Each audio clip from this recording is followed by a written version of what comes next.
will hear a number of different recordings, and you will have to answer questions on what you hear. There will be time for you to read the instructions and questions, and you will have a chance to check your work. All the recordings will be played once only. The test is in 4 sections. At the end of the test, you will be given 10 minutes to transfer your answers to an answer sheet. Now turn to Section 1. Section 1. You will hear a conversation between a travel agent and a woman who wants to go to Australia with her husband on holiday. First, you have some time to look at questions 1 to 3.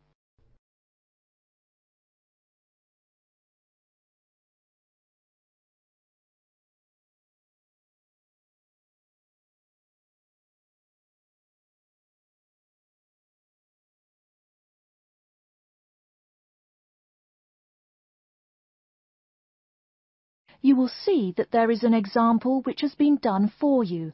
On this occasion only, the conversation relating to this will be played first. Good morning. I've been looking at your holidays to Australia in your brochure. I'm thinking of going during the second half of next month. Good morning. As you can see from our brochure, we offer a wide variety of packages to various destinations in Australia. Is there anything in particular that interests you? The woman says that she has been looking at the holidays to Australia in the brochure. So, brochure has been written in the space. Now we shall begin. You should answer the questions as you listen, because you will not hear the recording a second time. Listen carefully and answer questions 1 to 3. Good morning. I've been looking at your holidays to Australia in your brochure. I'm thinking of going during the second half of next month. Good morning. As you can see from our brochure, we offer a wide variety of packages to various destinations in Australia. Is there anything in particular that interests you? Yes, my husband and I are very interested in the holidays in the outback. These holidays are becoming increasingly popular. Would you like to arrange flights and accommodation with us, or just accommodation? Can you arrange flights from Sydney? Certainly. OK, flights and accommodation then. Right, you said that you wanted to travel next month. Which date would you prefer? I should point out that there are no daily flights available, so if you have a flexible itinerary, that's better. Well, we arrive in Sydney on the 15th of April, and we were thinking of travelling to the outback on the 18th of August. April. OK, there's only one flight from Sydney to Alice Springs on the 18th, so I'll book you on that. It leaves at 10 in the morning, which is quite convenient. Shall I book 2 seats for you? Yes, please. As for your stay in the outback, you can see from the brochure that we offer 3 packages: budget, standard and luxury. The budget package is about $500 Australian dollars, the standard package is about $700 and the luxury one is approximately $1,000, though it does depend on exactly what you would like regarding extras. Which one would you prefer? Well, we can't decide between the budget and standard options. Well, actually, just looking at my computer here, on the date that you want to fly into Alice Springs, there is no standard accommodation available. It's fully booked, I'm afraid. That's okay. We think that the cheapest one should be fine for us. We don't mind roughing it for a few days, and we don't expect to be spending much time at our accommodations. We prefer the outdoors. Right, let's look at the room options. Before you hear the rest of the conversation, you have some time to look at questions 4 to 10.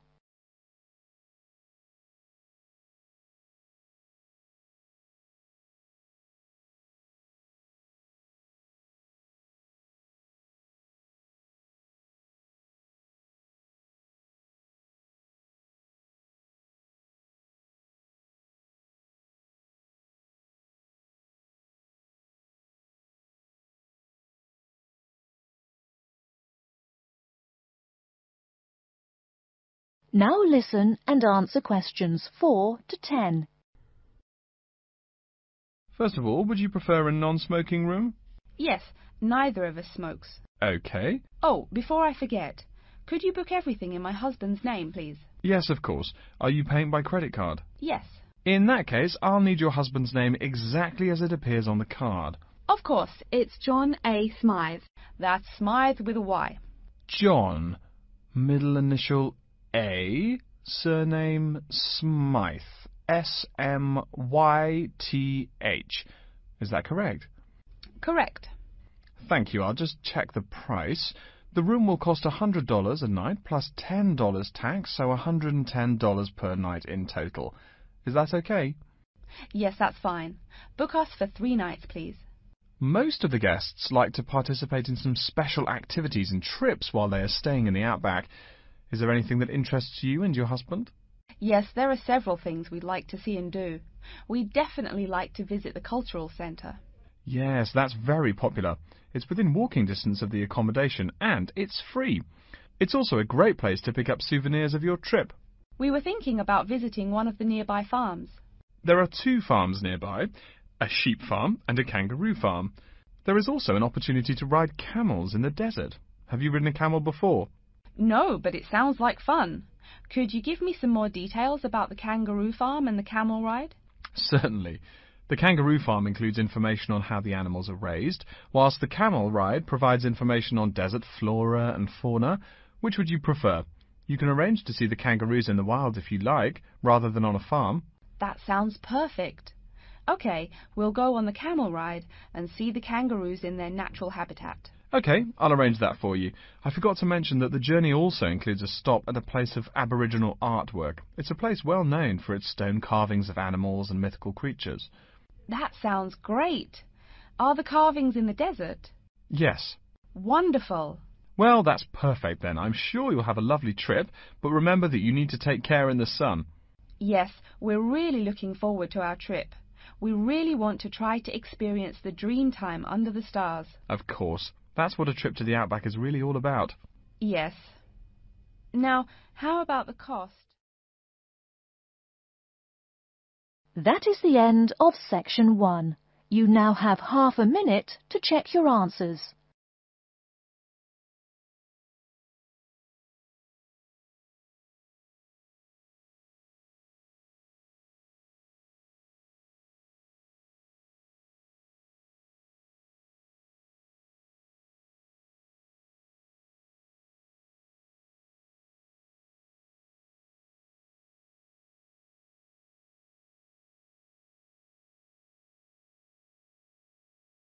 Now turn to section 2.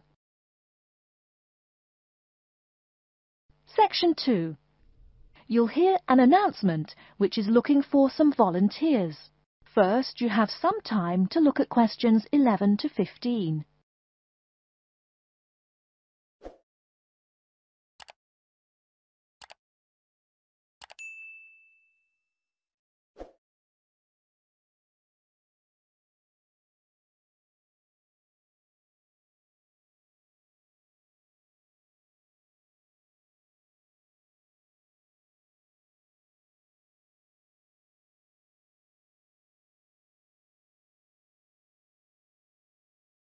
Now, listen carefully and answer questions 11 to 15. Continuing our broadcast of public service announcements, Worldwide Helpers announces upcoming vacancies for a number of volunteer worker positions. All applicants must meet the following requirements. First of all, applicants must be over 18 years of age. The company apologises, but there can be no exceptions to this rule. Second, persons interested in these positions may not have police records. Minor traffic offences like a parking ticket are, of course, no problem. But, and I quote, past and present drug users and sex offenders need not apply. The employer will, of course, check with the police to verify your clean record. In addition, applicants must supply references from past or present employers or teachers along with their recent CV. These references must testify as to the applicant's work habits and/or character. Remember, these are references from employers or teachers. A note from your dear old mum won't do. Worldwide Helpers assures me that they will contact these references to confirm they are genuine. Although all positions are volunteer, the employer will reimburse some of your expenses.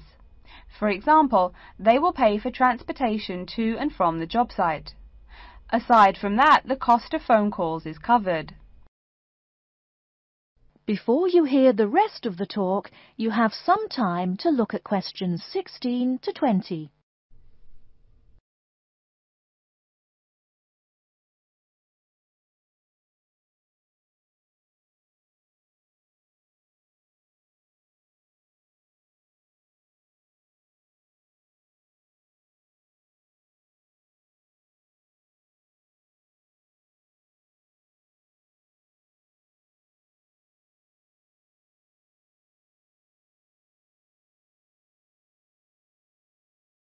Now listen and answer questions 16 to 20.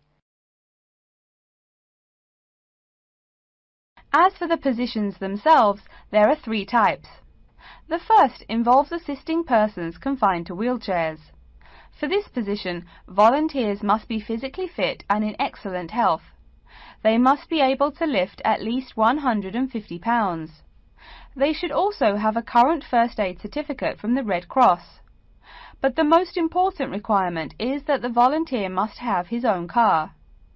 On Tuesday afternoons, the volunteers take their clients to various scenic spots around the city to experience and enjoy nature.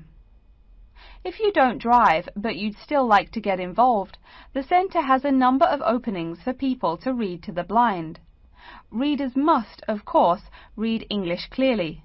Persons with no foreign accent are preferred. For these positions, you must be available on Monday mornings. Oh, wait, I see a note here. There is one opening for someone who can read Urdu. Apparently, there is a Pakistani blind person who'd like to hear his or her native language, but the other positions are all in English. And finally, there are a limited number of volunteers needed to care for disabled children. I'm sorry, but the information I've been given does not say how many children or what disabilities they have. In any case, you are needed to care for the children for 1 week in August. Apparently, this will be at the close of the summer holiday. I would guess this involves helping them with the routine chores of daily life. Again, volunteers for this position must know basic first aid, be in good health, and be able to lift up to 75 pounds. All applications for this position have to be submitted no later than Monday, August 8th. Applications may be made either by regular postal service, the snail mail, or by email. The mailing address is Worldwide Helpers, Post Office Box 651, East Surrey, BY8 99C. Please write "Attention Mary Smith" on the envelope. Or you can send email to acrawfor@worldwidehelpers.org. That's acrawfor@worldwidehelpers.org. So get out there and do something good. Okay. Our next announcement is looking for someone to facilitate tiger breeding at the London Zoo.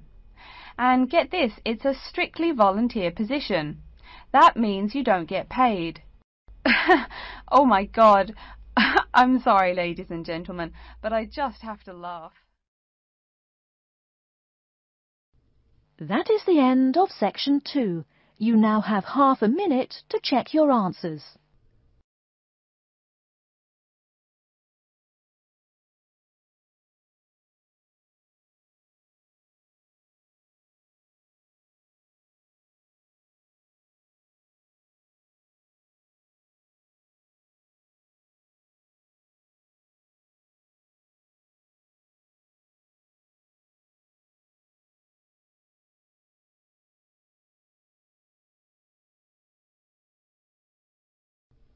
Now turn to section 3.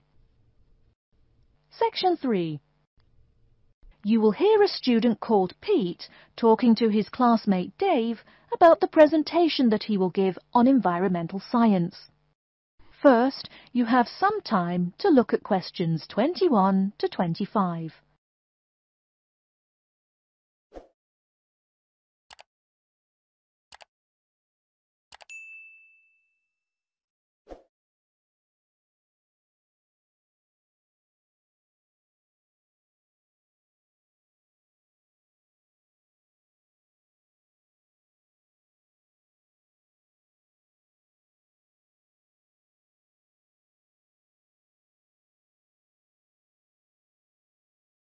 Now listen carefully and answer questions 21 to 25. Are you just leaving the library now? I saw you get there at 8 a.m. Yeah, I've been there all day. What for?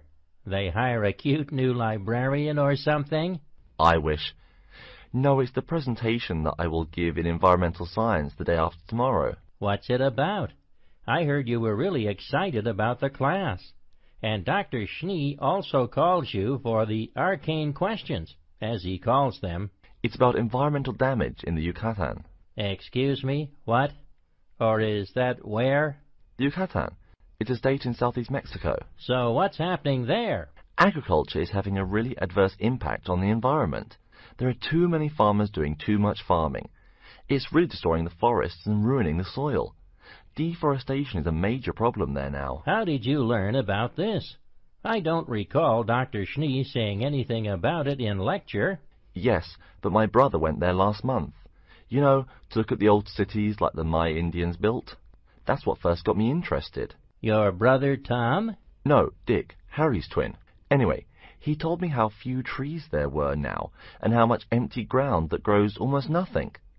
He said the place looked more like the desert than jungle in some parts. It brought environmental damage, so I started looking for materials in the library. Here, look at this magazine. What's in it?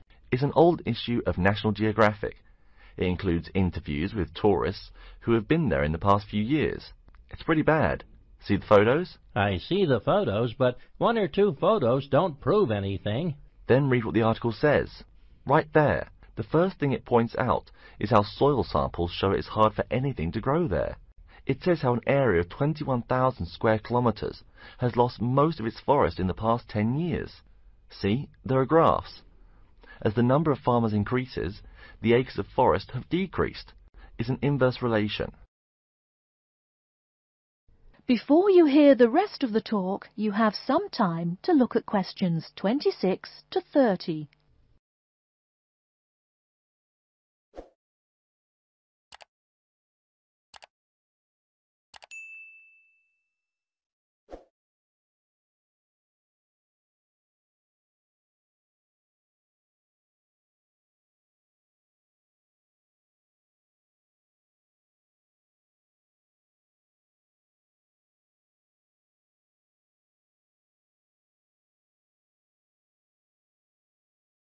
Now listen and answer questions 26 to 30. So, how big is that state? I'm sorry, but I've never really learned the metric system. It's bigger than the state of Massachusetts. That's shocking. Anything else? There's lots of else. Scientists say there's a growing area of about 10.5 square kilometers where nothing can grow at all. It's like the beginning of a desert. Oh, yes. What Dr. Schnee called desertification. But why can't anything grow there? I've never really studied soil chemistry. I'm just starting to look into that subject, but my sister Marie is a geologist, and she says the problem is that the soil has too much saline, with no plants helping to adjust the chemistry. Apparently, that's a common problem with soil types throughout the areas with rainforest. Once you lose the plant cover, it's difficult to bring it back. Reforestation is almost impossible, even if the land is not being used for other purposes. Wait a minute. What is saline? Saline is salt dissolved in water. Scientists who have gone there have taken measurements. They do this by gathering a sample of the soil and running a simple test that shows the ionization of the solution. The geology department in our own university has reviewed the soil at the site too. They're right. It looks pretty bad. The level of salinity is going up. But the plants that would solve that problem can't be planted in soil like that. There is a narrow spectrum of salinity in which the plants will grow. And once you pass the threshold, there is no way to put the problem right? Exactly. It's possible that no one can do anything to stop the trend now. And all because of human greed. Wait a second. How do you know these scientists can be trusted? What kind of reputation do they have? Are they reliable? Oh, they're definitely reliable. They include 4 members of the faculty from the geology department right here at MIT. Here, study these photographs and check the damage yourself. That's what Dr. Horst, who wrote the book here, did. He's newly appointed, but Dr. Schnee said that he's brilliant. So, where are you going now? I'm headed over to the geography department to borrow a map for my presentation. You know, this whole problem could have been avoided. The farmers there in the Yucatan... Pete? What? Go take a break. Leave some studying for the rest of us. That is the end of Section 3. You now have half a minute to check your answers.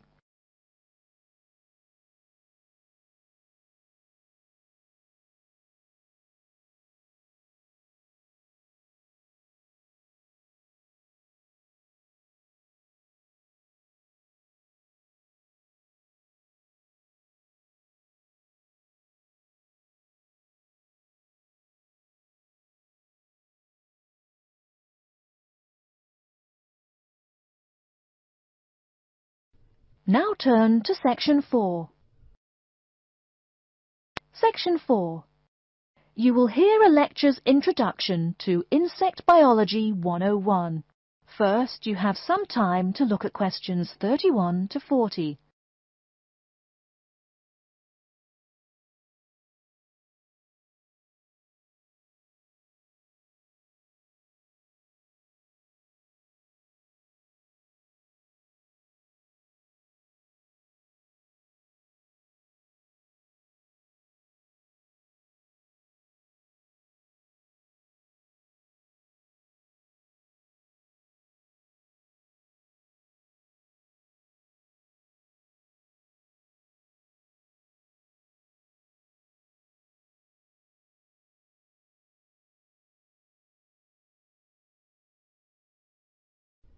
Now listen carefully and answer questions 31 to 40.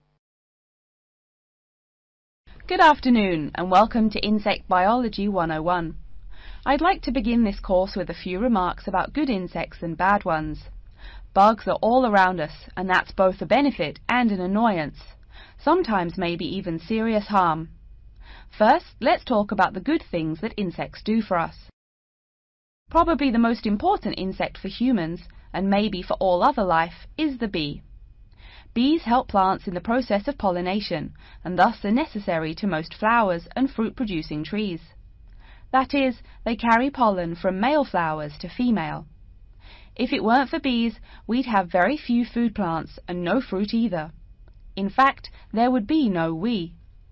No less a thinker than Albert Einstein pointed out that, without bees, humanity would be dead within a year or less. We'd starve. It's that simple. That should maybe make us just a little humble. A little less dramatic is the fact that bees also make the honey we eat. Moreover, they produce beeswax, which is useful in candles and is also used as a first-rate furniture polish. Sure, these may not be vital to our lives, but they can serve as reminders of how important bees are. That's a point I keep coming back to in this course. Though, in all fairness, I should point out that butterflies aid in pollination as well as bees. Now, here in Michigan, what's the worst part of summer? Yep, that's right, mosquitoes. But I'm talking about helpful insects, right? So let's look at the dragonfly first. If there were no dragonflies, there would be even more mosquitoes. Dragonflies mainly eat mosquitoes and also a few other insects. Yes, that's right. They don't just fly around, and they also help to eliminate harmful insects. So the next time you see a dragonfly, don't you dare kill it. Now, let's talk a little about those harmful insects. Take the mosquitoes I just mentioned as an example. Not so many years ago, mosquitoes here in America weren't just annoying, some were even deadly. They carried malaria and yellow fever. My own ancestor, the Confederate General John Bell Hood, lived through the worst battles of Civil War, only to die at age 38 from yellow fever. A pest, not a bullet. Well, besides the mosquitoes, in summer there is also a kind of insect that never seems tired. Right, that is the fly. Before I go on talking, I must mention an African fly called the tsetse fly, which feeds on blood and can cause serious diseases in the people and animals that it bites. Besides, it is still a bearer of sleeping sickness, which affects around 300,000 people every year in Africa, and can be treated only with toxic drugs that are hard to administer. Worse still, the drugs sometimes don't work. Other insects, of course, destroy food crops. In China, for instance, locusts continue to be a danger to the harvest in some areas. Less important, but still annoying, moths eat people's clothes and dust mites slowly destroy carpets. Worse, but still in the home, termites or white ants eat wood, the wood of your house. If they are not stopped, they can eventually destroy the whole building. Usually they seriously damage a building before anyone even notices them. So, as we all know, insects can be a real trouble. So, what to do? You can go ahead and start killing harmful insects. In the early decades after the Communist Revolution in China, Chairman Mao encouraged the people to swat every fly they could see. Slogans on the walls of buildings called them little capitalists.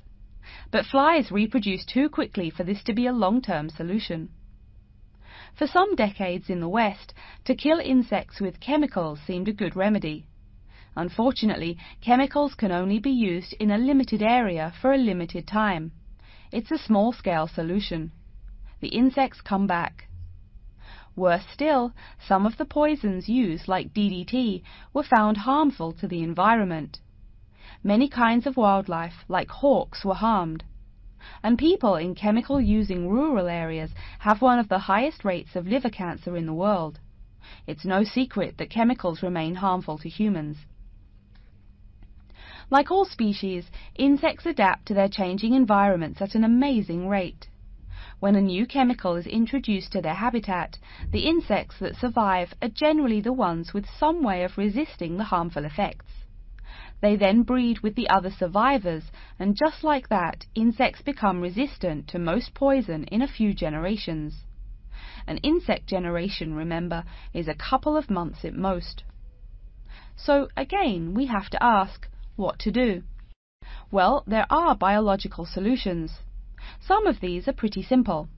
One is destroying the insect's habitat. You take away their home or food. Cleaning your kitchen is the best way to prevent roaches. No garbage, no food. Getting rid of marshes and swamps eliminates mosquitoes. Other solutions might include bringing in dragonflies or bats in areas where mosquitoes are many. This is a cheaper alternative to chemicals. Biological methods like this also bring no extra pollution to the environment.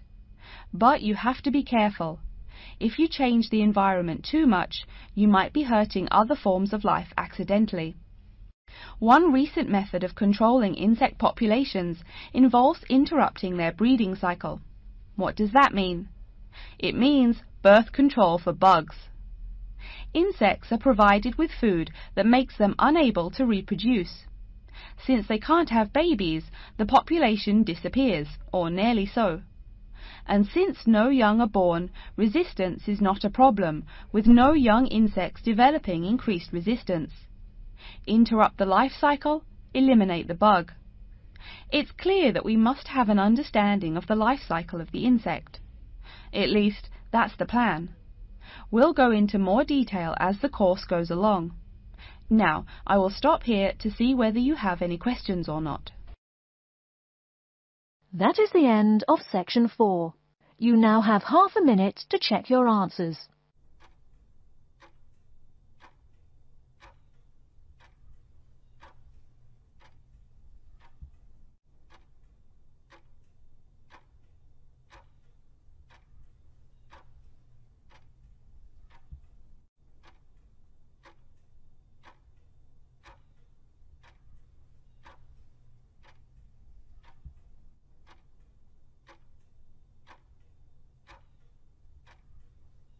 That is the end of the listening test.